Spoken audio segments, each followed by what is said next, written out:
বড় বড় কথা কারা বলছে? যারা মমতা ব্যানার্জি আঁচলের তলায় থেকে নেতা হয়েছে।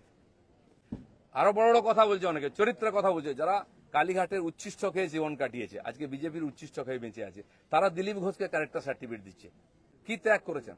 4 পয়সার ত্যাগ নেই। বিজেপিতে কামাতে এসছেন, কামানো কমে যাচ্ছে। আমরা যেন আমাদের পরিচিতি না ভুলে যাই। আমার পাড়ায় বিয়ে হচ্ছে টিএমসি নেতার বাড়িতে, সে টিএমসি করে বলে তার বাড়িতে আমি বিয়েতে যাব না।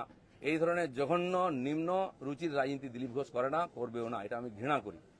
আমার বাড়ির জামাই যদি অন্য পার্টি করে, সেই মেয়ের বাড়ি আমি যাব না, এই রাজনীতি দিলীপ ঘোষ করে না, করবে না।